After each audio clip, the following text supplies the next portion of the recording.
Hi, Paul Slatkus, Good News Broadcast, speaking to Sandy Masin. Hi, Sandy, how are you? Hi, Paul. I am doing great. How are you doing today? I'm doing real well. Thank you very much. Give the world your heart. All right, and you have a website here, and it's called gtwyh.org, which stands for... Give the world your heart. All righty. From the age 7, Sandy began asking God how he best could serve unconditionally with every beat of his heart. Okay? Take it from there.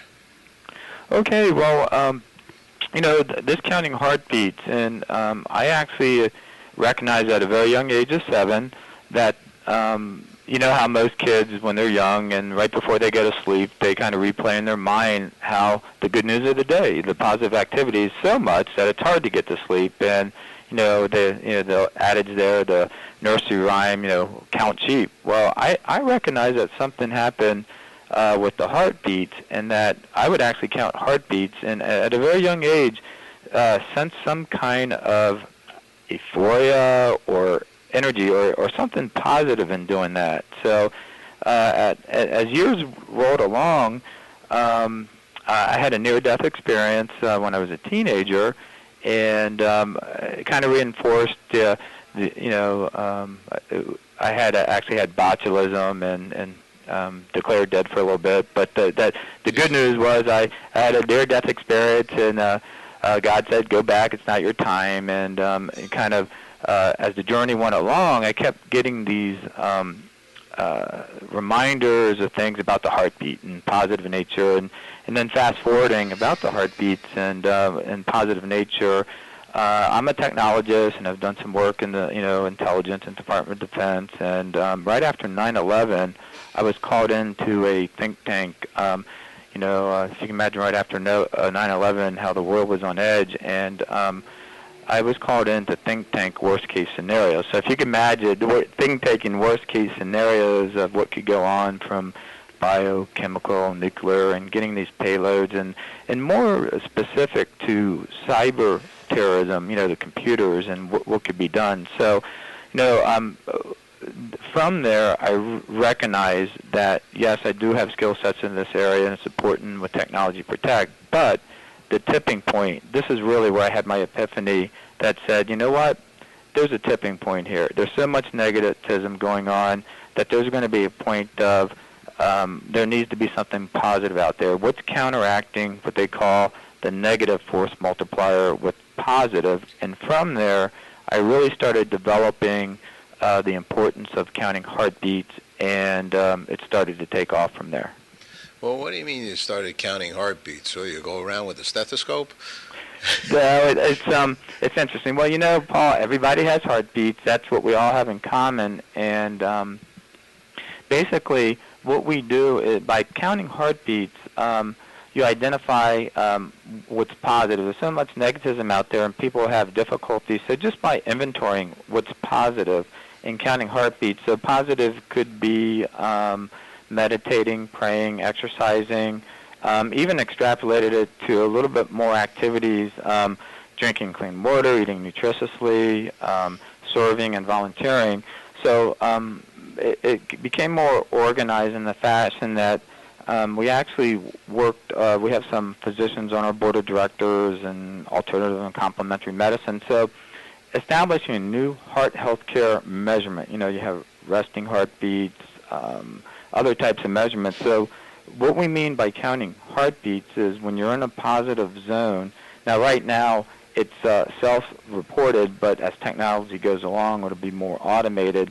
So you actually have a start-stop time, and you count it. So, for example, if you're in the gym working for 2 hours, more than likely you'll have several thousand heartbeats that you can count and be variable. For those who meditate and pray, they can count those.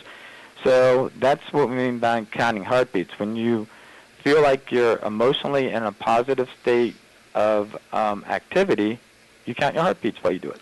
Now, when you say count heartbeats, so let's go for it right now. I'm talking on the phone with you, I'm feeling good. I see here World Gratitude Heartbeat Counter. I hear the positive thought process that you're sharing with us, and I know you're a good guy, and a guy who writes here a kind-hearted wife and blessed for his 2 children.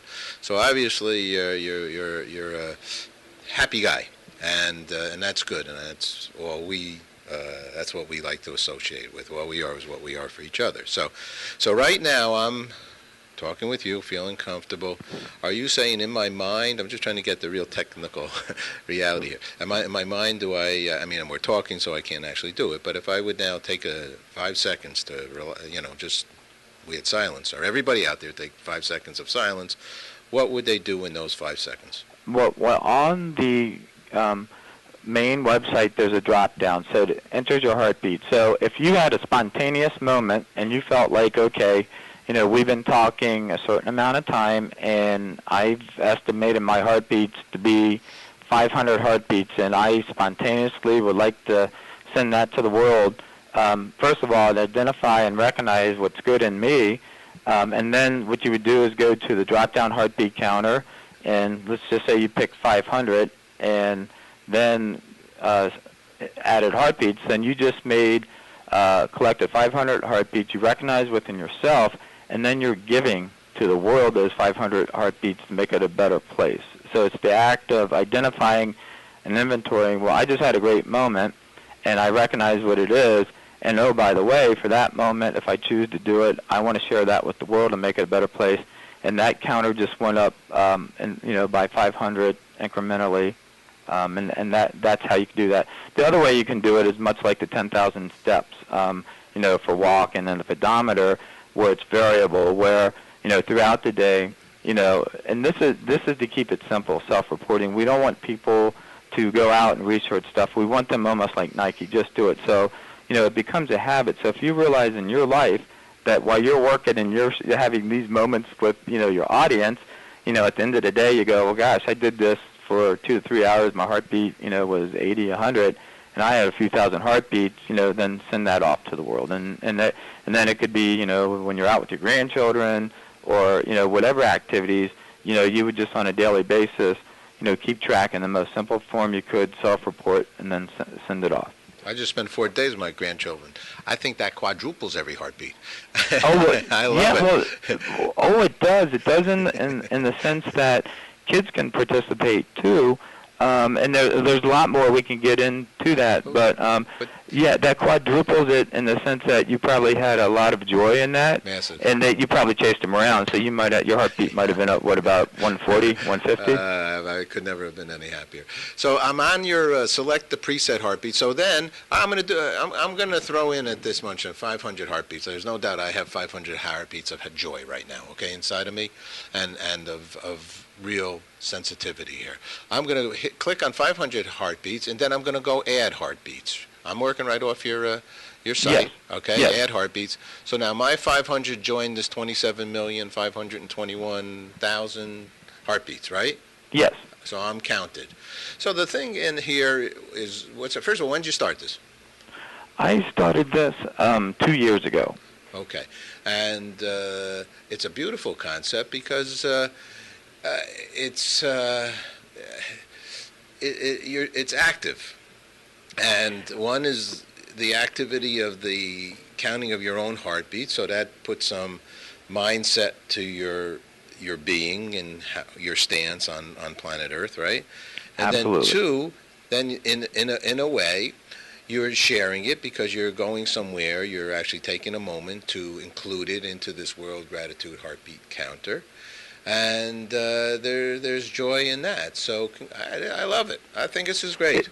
We wanted to keep it simple, and we've shared this with a lot of people, and everybody says that. Everybody's like, go ahead, keep going, because people have different levels of, some will observe it. I work with some scientists and and physicians of how do we now that we have this, and we can introduce a new total heart measurement to then what, and we've always had, let's crawl before we walk and run, because we know we have something here. And so thank you. I mean, I'm glad it's, we're trying to keep it simple, but yet our vision is we know that this will be the largest number ever seen on face of Earth real time. So just imagine, and we already have it, in 71 countries, 940 cities without advertising. And it's much like this. I could have a conversation with a scientist, a doctor, a mother. I could be having it with a cancer survivor. So just through word of mouth and working with groups or with people, we've kind of been in the research mode. And where it can go is just unbelievable useful. I agree with you. Sandy, beautiful stuff. Thank you. Last good question for you is, what's good news for Sandy, Masin? Well, good news for me is seeing the heartbeat counter going up, knowing that people like you are participating, and that somebody on the other side of the world may see the counter and go, what's that? That's positive participation. And that what can they do to participate and make the counter go up to make themselves better, make their group better, community better, and indeed make the world better. Sandy, I'm going to add one thing, just because it's something that I somehow have learned, and I think it's been helpful for me in my life. Sometimes there's a lot of times that we feel incomplete if we don't complete a situation or something, like a project or whatever. However, I don't know where I got it from, but I learned that, so say people are painting a fence, right? And in essence, I can't stay there for 3 hours to paint the fence with the group, okay? But if I go there for 15 minutes, that's can be joyous of unto itself. To participate, even maybe it's a small part, but it's a big part because you're actually in the game. And I see that this is that kind of a opportunity here, that you maybe don't spend 4 hours, or maybe one time you will spend 4 hours. But even if you spend 5 minutes and shared that 5 minutes, that's going to be a beautiful 5 minutes for you and for everybody else. Absolutely. As you say, everybody can feel like they're in the game. And what's really important, to complete that thought, everybody can feel mainstream. And as you know, we're talking, in situations where, you have sick children with life-threatening illnesses or autism. And when we've worked this, and we say, like, for example, real quick, with Walk for Autism, when there's thousands of people, and a family came up to us, and a nonverbal autistic kid comes up, and they go, well, if you just walk around here, and then come back, and we walk them through the same exercise you just did in the beginning with the heartbeats, and send your heartbeats, that's what you need to do. So very young, non-verbal autistic kid came back, and we showed him where he can do the heartbeats. They went up, and I said, congratulations for making the world better. The mother goes, what did you just say? I go, uh-oh, I hope I'm not in trouble. She goes, no, you don't realize. Nobody's ever told my son that he's important, his heartbeats matter, and he can make a difference in the world. So the fact, and we kind of latched on to that as we start working meaningful programs, that anyone can participate and send their heartbeats, and that anyone, they don't have to wait to be the recipient always of, care, although that's great. They can send their heartbeats, and that just makes it a beautiful thing. Sandy, let me ask you one.